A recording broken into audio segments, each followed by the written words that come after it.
ವಿಜಯ ನ್ಯೂಸ್ಗೆ ಸ್ವಾಗತ. ನಾನು ಸುರಭಿ ರಾಜೇಂದ್ರ. ಸುದ್ದಿಗೆ ಮುಂಚೆ ಈ ಕ್ಷಣದ ಹೆಡ್ಲೈನ್ಸ್. ಘಟನೆ ನಡೆದ ಸ್ಥಳದ ಸುತ್ತಮುತ್ತ ಸಿಸಿಟಿವಿ ಪರಿಶೀಲನೆ. ಅಪರಿಚಿತ ವಾಹನ ಬೇಕಂತಲೇ ಗುದ್ದಿಕೊಂಡು ಹೋಗಿದೆಯಾ? ಎಎಸ್ಐ ಅಧಿಕಾರಿಯ ತಲೆ ಫುಲ್ ನುಜ್ಜುಗುಜ್ಜು. ಬಾಂಗ್ಲಾದೇಶದಲ್ಲಿ ಹಿಂಸಾಚಾರ ಪಡೆದುಕೊಂಡ ಪ್ರತಿಭಟನೆ. ಪ್ರಧಾನಿ ಶೇಖ್ ಹಸೀನಾ ವಿರುದ್ಧ ರೊಚ್ಚಿಗೆದ್ದ ವಿದ್ಯಾರ್ಥಿಗಳು. ಏನಿದು ಬಾಂಗ್ಲಾದೇಶದಲ್ಲಿ ಮೀಸಲಾತಿ ರದ್ದು ಹೋರಾಟ? ಗ್ರಾಮ ಪಂಚಾಯಿತಿ ಅಧ್ಯಕ್ಷನ ಮನೆ ಮೇಲೆ ದಾಳಿ. ಎಫ್ಡಿಎ ತೋಟಗಾರಿಕೆ ವೆಟನರಿ ಆಫೀಸರ್ ಮನೆ ಮೇಲೂ ಕೂಡ ರೈಡ್. ಬೆಂಗಳೂರು ಹಾಗೂ ಬೆಂಗಳೂರು ಗ್ರಾಮಾಂತರದಲ್ಲೇ ಹೆಚ್ಚಿನ ದಾಳಿ. ಯುವಕರ ಮೇಲೆ ಹಾದು ಹೋದ ರೈಲು. ಕೊಪ್ಪಳ ಜಿಲ್ಲೆಯ ಗಂಗಾವತಿ ನಗರದಲ್ಲಿ ಘಟನೆ. ಹುಬ್ಬಳ್ಳಿಯಿಂದ ಸಿಂಧನೂರಿಗೆ ತೆರಳುತ್ತಿದ್ದ ರೈಲು.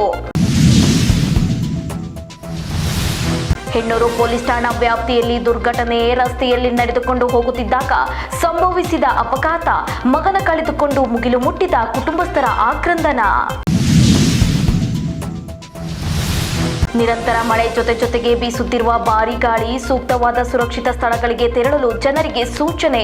ಧಾರಾಕಾರ ಮಳೆ ಹಿನ್ನೆಲೆ ಇಂದು ಜಿಲ್ಲೆಯಲ್ಲಿ ರೆಡ್ ಅಲರ್ಟ್. ಉಕ್ಕಿ ಹರಿಯುತ್ತಿವೆ ಗಂಗಾವಳಿ, ಅಘನಾಶಿನಿ, ಕಾಳಿ, ಶರಾವತಿ ನದಿಗಳು. ಹಲವು ಗ್ರಾಮಗಳು ಜಲಾಮೃತ. ಜನರು ಸುರಕ್ಷಿತ ಸ್ಥಳಕ್ಕೆ ಸ್ಥಳಾಂತರ. ಕದ್ರಾ ಜಲಾಶಯದಿಂದ ಕಾಳಿ ನದಿಗೆ ನೀರು ಬಿಡುಗಡೆ. ನಿರಂತರವಾಗಿ ಸುರಿಯುತ್ತಿರುವ ಮಳೆಯಿಂದ ದುರಂತ. ಕುಟುಂಬಸ್ಥರ ಮೇಲೆ ಕುಸಿದು ಬಿದ್ದಿರುವ ಮನೆ. 3 ಸಾವು. ಘಟನೆಯಲ್ಲಿ ಗಂಭೀರವಾಗಿ ಗಾಯಗೊಂಡಿರುವ ಇನ್ನು 3. ಆಲಮಟ್ಟಿ ಜಲಾಶಯದಿಂದ ನಾರಾಯಣಪುರ ಜಲಾಶಯಕ್ಕೆ ನೀರು. ದಕ್ಷಿಣ ಕರ್ನಾಟಕದಲ್ಲಿ ಮಳೆ ರೌದ್ರ ನರ್ತನ. ಉತ್ತರದಲ್ಲೂ ಮಳೆ. ಐಕ್ಯ ಕ್ಷೇತ್ರ ಕೂಡಲ ಸಂಗಮದ ತ್ರಿವೇಣಿ ಸಂಗಮ ಸಂಪೂರ್ಣ ಭರ್ತಿ. ಕುಸಿದ ಗುಡ್ಡ ತೆರವು ಮಾಡುತ್ತಿದ್ದ ವೇಳೆಯೇ ಮತ್ತೆ ಕುಸಿದ ಗುಡ್ಡ ಕುಸಿತ ಭೀತಿ. ಮಡಿಕೇರಿ ಮಂಗಳೂರು ಹೆದ್ದಾರಿ ಬಂದ್. ಮೈಸೂರು ಜಿಲ್ಲಾದಾದ್ಯಂತ ಪ್ರವಾಹ ಭೀತಿ. ಜನರಿಗೆ ಎಚ್ಚರಿಕೆ ಸಂದೇಶ.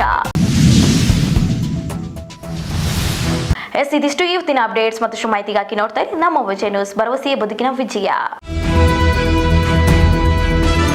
ನೀವು ನೋಡ್ತಾ ಇದ್ದೀರಾ ನಮ್ಮ ವಿಜಯ ನ್ಯೂಸ್. ಭರವಸೆ ಬದುಕಿನ ವಿಜಯ.